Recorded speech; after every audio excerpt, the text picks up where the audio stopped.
வாசிக்கலாம் வாங்க.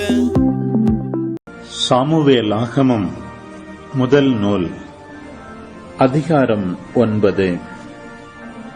பென்யமீன் குலத்தில் கீசு என்ற ஆற்றல்மிகு வீரர் ஒருவர் இருந்தார்.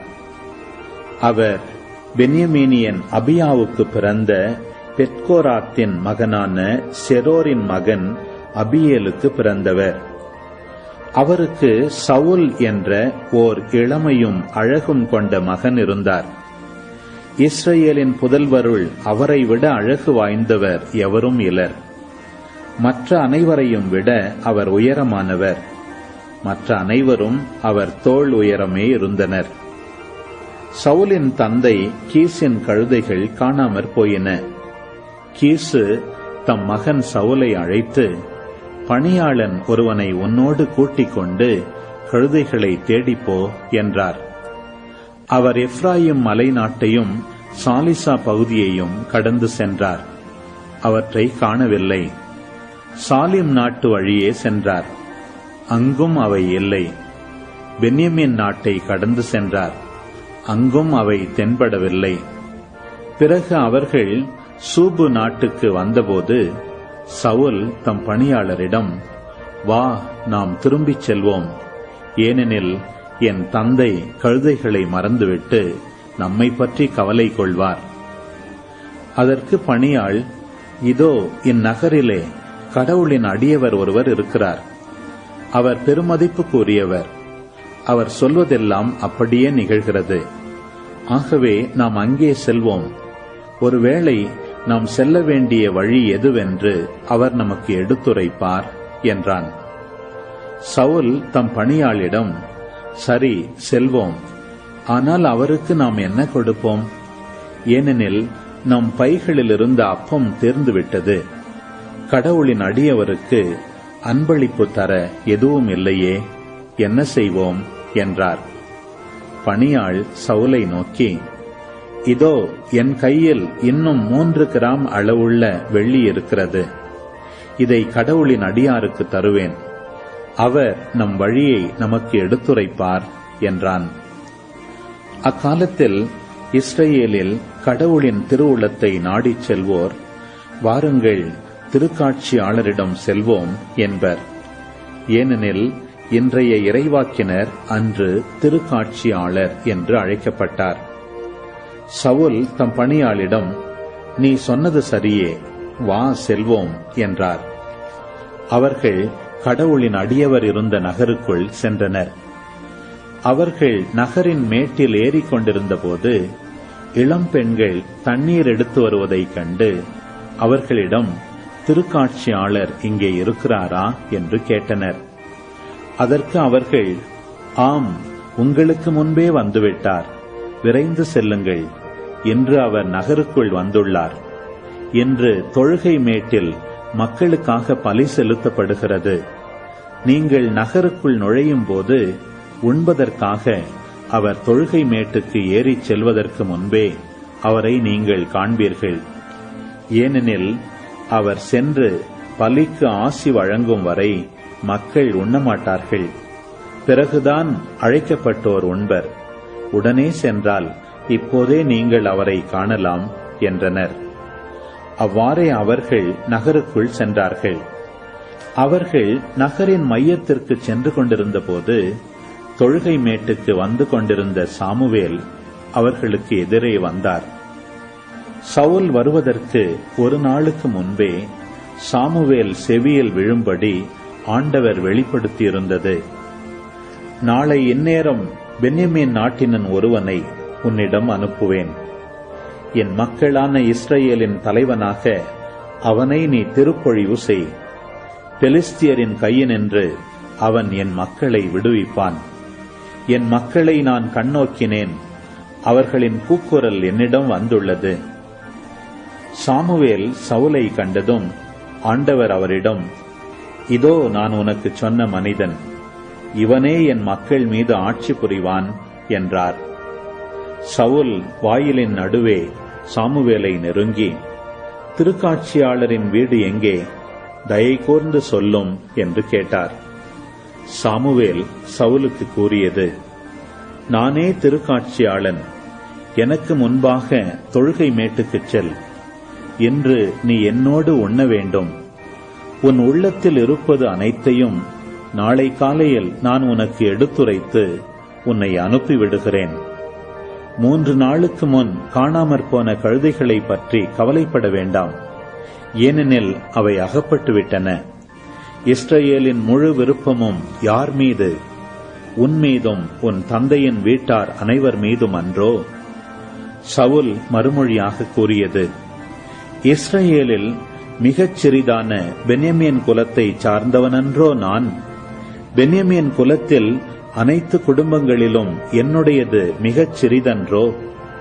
பின்பு நீர் ஏன் என்னிடம் இவ்வாறு பேசுகிறீர்? பின்னர் சாமுவேல் சவுலையும் அவருடைய பணியாளையும் உணவறைக்கு கூட்டி வந்து அழைக்கப்பட்டிருந்த ஏறத்தாழ 30 ஆள்களுள் அவர்களுக்கு முதலிடம் கொடுத்தார். மேலும் சாமுவேல் சமையல்காரனை நோக்கி, நான் உன்னிடம் ஒரு பங்கை கொடுத்து பத்திரப்படுத்தச் சொல்லியிருந்தேனே, அதை கொண்டு வந்து வை என்றார். சமையல்காரன் ஒரு தொடையை அதன் மேற்பாதியோடு எடுத்து வந்து சவுலுக்கு முன் வைத்தான். அப்போது சாமுவேல், இதோ உனக்கு முன்பாக வைத்திருப்பதை சாப்பிடு. நான் மக்களை விருந்துக்கு அழைத்தது முதல் இது உனக்காக எடுத்து வைக்கப்பட்டிருந்தது என்றார். அன்று சவுல் சாமுவேலுடன் உண்டார். பிறகு அவர்கள் தொழுகை மேட்டிலிருந்து இறங்கி நகருக்கு வந்தனர். சாமுவேல் சவுலுடன் மாடியில் பேசிக் கொண்டிருந்தார்.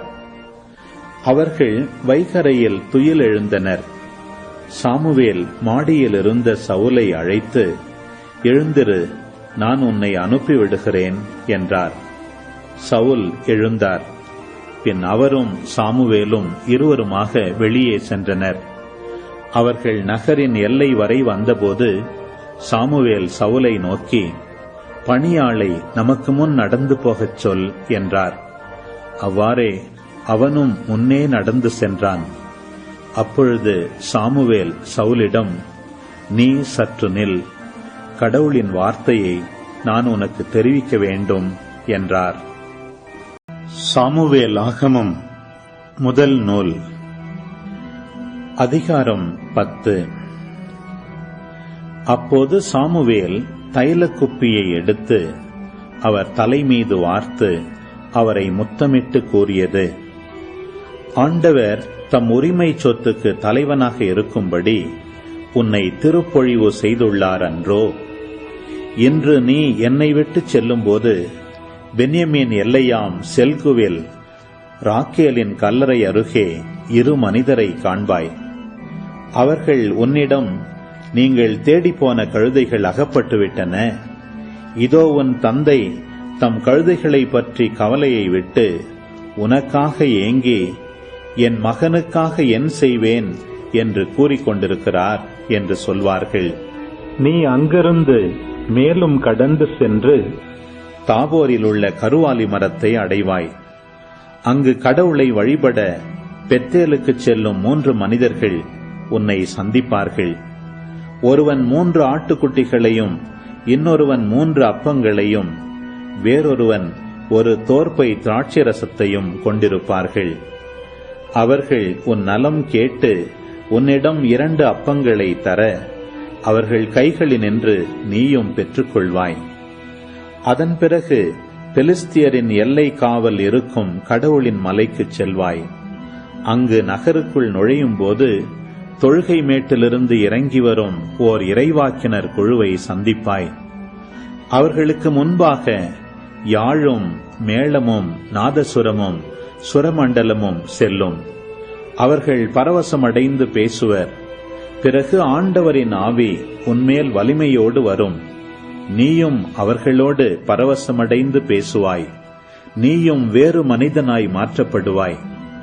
இந்த அறிகுறிகள் உனக்கு நேரிடும் போது உன் கைக்கு வந்ததை நீ செய்து கொள். ஆண்டவர் உன்னோடு இருக்கிறார். பிறகு நீ எனக்கு முன்பாக கில்காலுக்கு இறங்கிச் செல். எரிபலிகளையும் நல்லுறவு பலிகளையும் ஒப்புக் கொடுப்பதற்காக நான் உன்னிடம் வருவேன். நான் உன்னிடம் வந்து நீ செய்ய வேண்டியதை உனக்கு அறிவிக்கும் வரை 7 நாள்கள் காத்திரு. சவுல் சாமுவேலை விட்டு திரும்பிய பொழுது கடவுள் அவரின் உள்ளத்தை மாற்றினார். அன்றே இந்த எல்லா அறிகுறிகளும் நிறைவேறின. அவர்கள் அந்த மலையை அடைந்தபோது இறைவாக்கினர் குழு அவரை எதிர்கொண்டது. கடவுளின் ஆவி அவரை வலிமையோடு ஆட்கொள்ள அவர் அவர்கள் நடுவே பரவசமடைந்து பேசினார். அவரை ஏற்கனவே அறிந்தவர்கள் அவர் இறைவாக்கினரோடு பரவசமடைந்து பேசுவதை கண்டார்கள். மக்கள் ஒருவர் மற்றவரை நோக்கி, கீசின் மகனுக்கு என்ன நேரிட்டது? சவுலும் இறைவாக்கினருள் ஒருவனோ என்று கேட்டுக்கொண்டனர். அதற்கு அங்கிருந்தவருள் ஒருவன், இவர்கள் தந்தை யார் என்று கேட்டான். ஆகவே சவுலும் இறைவாக்கினருள் ஒருவனோ என்ற பழமொழி உருவாயிற்று. அவர் பரவசமடைந்து பேசி முடித்த பின் தொழுகை மேட்டுக்கு வந்தார். அப்போது சவுலின் சிற்றப்பன் சவுலையும் அவர் வேலைக்காரனையும் நோக்கி, நீங்கள் எங்கே சென்றிருந்தீர்கள் என்று வினவ, அவர், நாங்கள் கழுதைகளை தேடிச் சென்றோம், அவை கிடைக்கவில்லை, எனவே சாமுவேலிடம் சென்றோம் என்று சொன்னார். சவுலின் சிற்றப்பன், சாமுவேல் உனக்கு கூறியதை தயகூர்ந்து எனக்குச் சொல் என்றார். சவுல் தம் சிற்றப்பனிடம், கழுதைகள் அகப்பட்டனவென்று அவர் எங்களுக்கு உறுதியாகச் சொன்னார் என்றார். ஆனால் அரசு பற்றி சாமுவேல் சொன்ன செய்தியை அவருக்கு சொல்லவில்லை. சாமுவேல் மக்களை மிஸ்பாவில் ஆண்டவர் திருமுன் அழைத்தார்.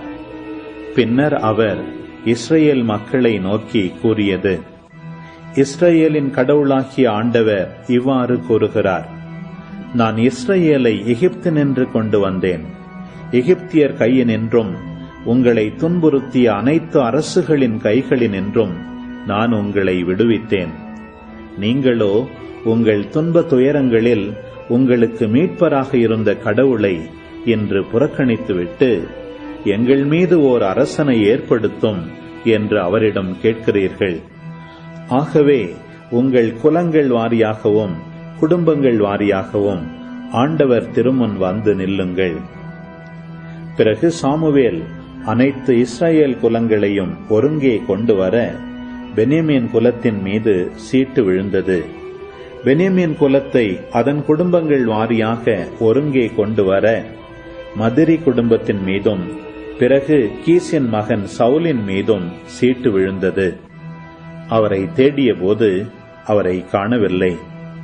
ஆள் இங்கே வந்துவிட்டானா என்று அவர்கள் ஆண்டவரை வினவ, ஆண்டவர், ஆம், அவன் பொருட்குவியலிடையே ஒளிந்துள்ளான் என்று கூறினார். அவர்கள் ஓடிச் சென்று அங்கிருந்து அவரை பிடித்துக் கொண்டு வந்தனர். மக்கள் நடுவே நின்றபோது அவர் அனைவரிலும் உயரமாக இருந்தார். மக்கள் அனைவரும் அவர் தோள் உயரமே இருந்தார்கள். சாமுவேல் மக்கள் அனைவரையும் நோக்கி, ஆண்டவர் தேர்ந்தெடுத்தவரை பாருங்கள், மக்கள் அனைவரிலும் அவரைப் போல் வேறெவரும் உண்டோ என்றார். அப்போது மக்கள் அனைவரும் அரசர் நீடூழி வாழ்க என்று ஆர்ப்பரித்தனர். சாமுவேல் அரசின் சட்டத்திட்டங்களை மக்களுக்கு எடுத்துரைத்து அதை ஓர் ஏட்டில் எழுதி ஆண்டவர் திருமுன் வைத்தார். பிறகு மக்கள் அனைவரையும் அவரவர் இல்லங்களுக்கு அனுப்பி வைத்தார். சவுலும் கிபையாவில் இருந்த தம் வீட்டிற்கு சென்றார். கடவுளால் தூண்டப்பட்ட வீரர்கள் அவரோடு சென்றார்கள். ஆனால் தீயோர் சிலர், இவன் நம்மை எவ்வாறு மீட்க முடியும் என்று கூறி அவரை புறக்கணித்தார்கள். அவருக்கு அன்பளிப்பு எதுவும் தரவில்லை. அவரோ அமைதியாக இருந்தார்.